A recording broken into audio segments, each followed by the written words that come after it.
Okay, let's unpack this. You sent in some really thoughtful reflections, all circling around that big question, am I the problem? Hmm.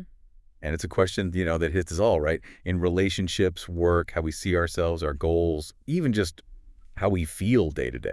It really does. And asking it, that's brave. It shows a real desire for, well, for self-awareness, for growth. That's a fantastic place Yeah. to start. Absolutely. And what's great about your notes is how you're already looking at this from different sides, Oh, like turning a gemstone, seeing all the yeah, facets. exactly. So today, we're really going to focus in on communication and relationships, because that seems to be where this question is kind of living for you right now. And there's some really interesting threads in there. You mentioned things like neurodivergence, introversion, Yeah. feeling frustrated sometimes, communication, feeling like a performance, almost like an improv test you didn't sign up for. Totally. And being uncomfortable socially, even though you feel like you're generally, pleasant. Right. Plus, holding on to personal values, being aware of your actions, wanting to change, managing emotions calmly, Yeah. but also being harder on yourself. Those high expectations coming through. Exactly. Yeah. High personal standards, impacting things, and that real deep desire for connection, for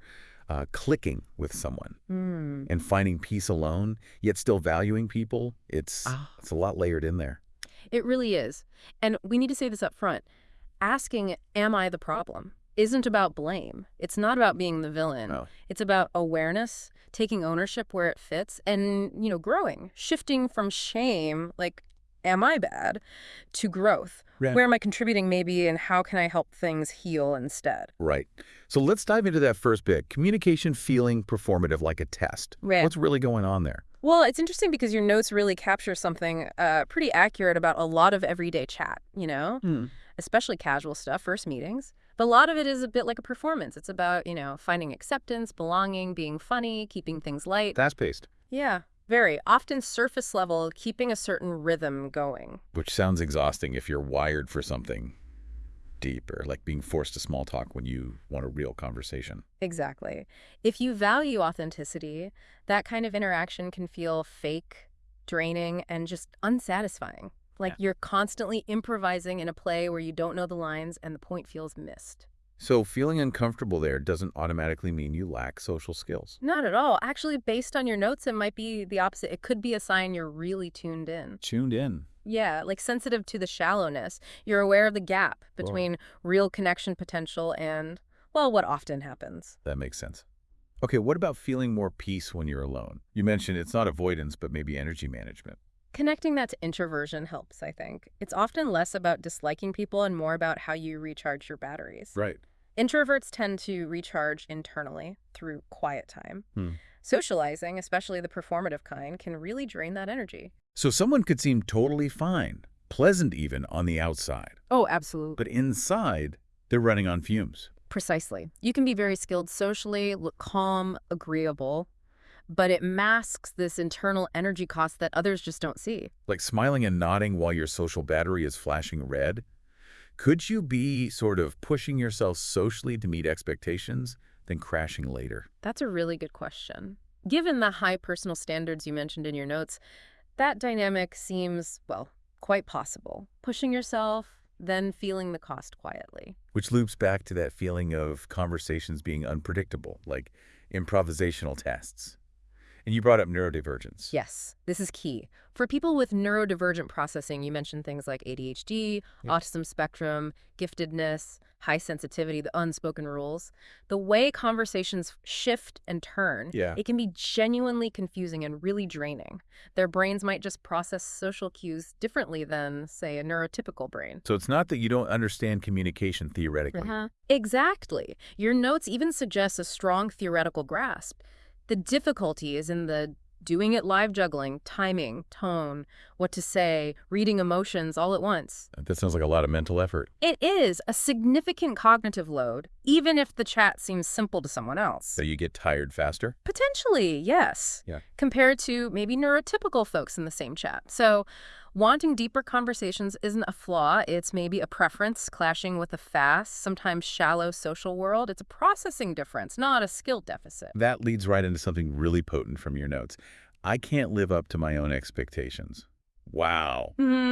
A lot in that. Those high standards probably come from a good place, right? Like respecting connection. I think so. It suggests a deep value for meaningful interaction, for the art of conversation almost. Less about ego, more about respecting the potential. But when things feel, I don't know, clumsy or hollow, Mm-hmm.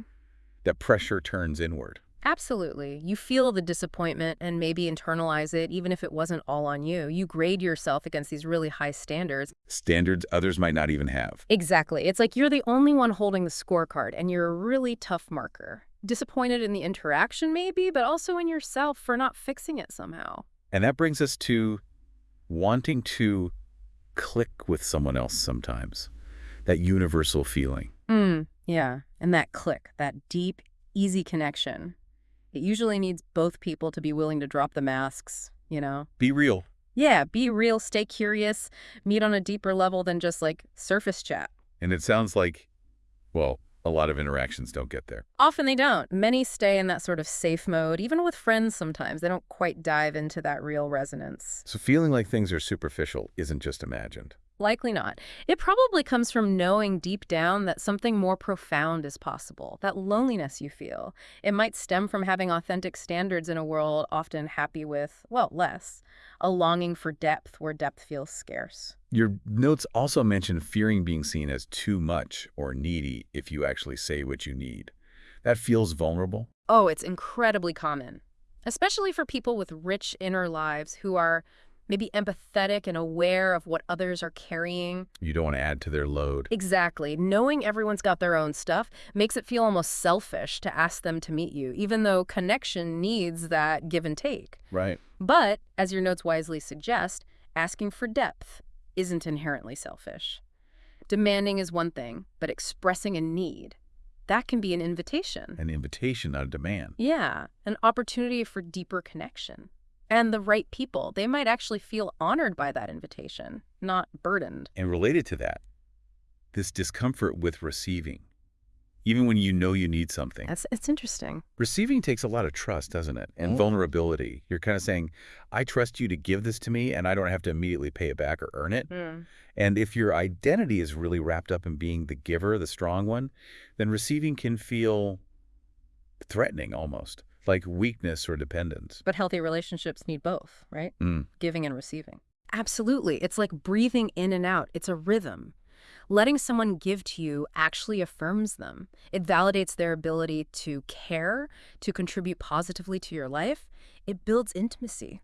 You used a really powerful metaphor in your notes. It's like exercise breaking down to grow stronger. That positive bounce back idea. It's such a great metaphor. Vulnerability isn't weakness. It's often the path to strength, to resilience, being willing to look at things, maybe even let some old ways break down. It's not destruction. It's rebuilding. Yeah, rebuilding something more authentic, more resilient, maybe more compassionate towards yourself. And the fact you see that bounce back is huge. Totally. It shows resilience is already there. But more than that, the willingness to just be in those uncomfortable, vulnerable spaces instead of running away or trying to fix them instantly, that takes real courage. There's also this desire you wrote about to showcase rawness. Not like fighting back, but for genuine intimacy.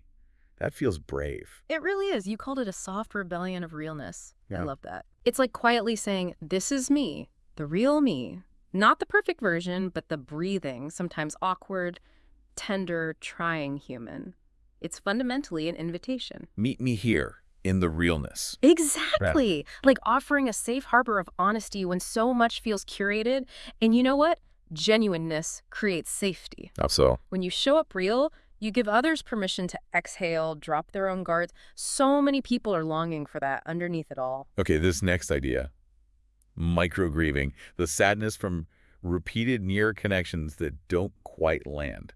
I haven't heard that term, but it clicks. It's subtle, but so real, isn't it? Think about it. Every time you open up a bit and it's met with like polite disinterest. Or superficiality. Yeah, or you show realness and get misunderstood, or you hope for a spark and it just fizzles. Those little moments, they add up. Like tiny paper cuts. Kind of. It becomes this quiet underlying sorrow, grieving the connection that could have been over and over in small ways. So that hesitation about expressing needs, maybe it's not just fear of rejection, but also weariness. Yeah. From all those almosts. That could absolutely be part of it. The internal question shifts from, am I asking too much? to something deeper, maybe more tired, like, can I actually stand to hope again? Reaching out repeatedly and not being fully met is exhausting.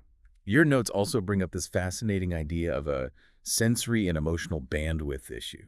This feels really key. Yeah, this bandwidth mismatch idea is powerful. Imagine having this super sensitive emotional antenna. Oh, right. It's picking up everything in interactions, tiny shifts in tone, body language nuances, unspoken stuff, sincerity levels, all at once. Wow, that sounds like processing a massive amount of data constantly. Exactly. And the thing is, a lot of people just aren't operating on that same frequency. It's not a judgment. Just a different wiring. Yeah, different levels of sensory and emotional integration, like you said in the notes, a different frequency. Which would totally explain why normal social stuff can feel way more draining or even disappointing for you than for others. Precisely. If you're constantly processing more data, you're working harder mentally, you're navigating multiple channels while others might just be on one or two. So yeah, it can feel disproportionately tiring even when things seem fine on the surface. Which leads to a tough one, but important. The myth of mutual readiness. Ah, yes. The hard truth. Not everyone actually wants or can handle deep connection, even if they say they do. It's such a crucial point. People might say they want authenticity, intimacy, Mm. but when real vulnerability shows up, it can actually trigger their own stuff. Like fear. Yeah, fear of being seen, maybe fear of shame, inadequacy, losing control, things they might not even be aware of. So finding connection isn't just about finding someone smart enough or nice enough. No, it's about finding someone who is emotionally ready, Right. ready to stay open and present when things get real. And that kind of readiness, it's rarer than we'd like to think. And if they're not ready, It's not your fault. It's not a reflection on your worth or your ability to connect. It's about their journey, their capacity at that moment. the last part of your notes really hit home the courage to stay soft anyway. Mm. Because, after getting disappointed or feeling mismatched, the urge to just build walls must be huge. Totally understandable. It's natural self-protection, right? Yeah. Become skeptical, pull back, hide your needs, stop hoping so much, rely only on yourself. But your notes suggest something else. Yeah, a kind of counterintuitive strength. That real strength isn't in becoming impenetrable. It's in staying open. Exactly. Staying emotionally soft, staying open to connection, risking tenderness without letting the past turn you into stone. Now, obviously, sometimes you do need to pull back, heal, recharge. That's healthy self-care. Right. But that ongoing search within you, that desire for true mutual witnessing, even with the challenges, your notes frame that as rare and really valuable. And it all circles back to this final profound idea. Receiving your own depth first. It feels like a paradox somehow. It kind of is. You long for others to meet you deeply, which is natural, but the insight here is that others can really only meet you as deeply as you're willing to meet yourself.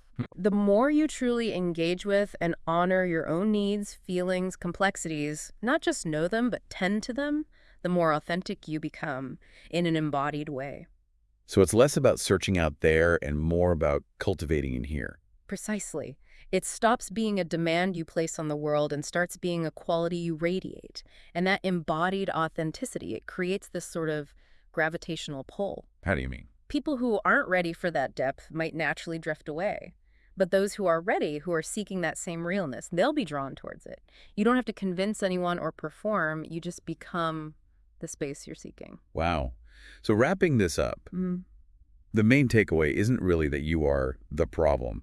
It sounds more like you're navigating something complex. Exactly. You're navigating the search for deep connection in a world that, well, often skates on the surface. You're carrying that maybe hidden grief for unmet depth. Right. You're likely operating with that higher bandwidth, which explains some of the drain and disconnect. And realizing that true readiness in others is rare. Yes, and that another person's lack of readiness isn't about you.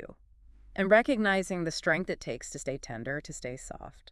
And most importantly, Honoring your own depth first, fully receiving yourself. That seems to be the real starting point. that's definitely powerful. It feels like the journey to real connection truly starts with honoring our own inner world, doesn't it? Because it's all something to think about, for sure.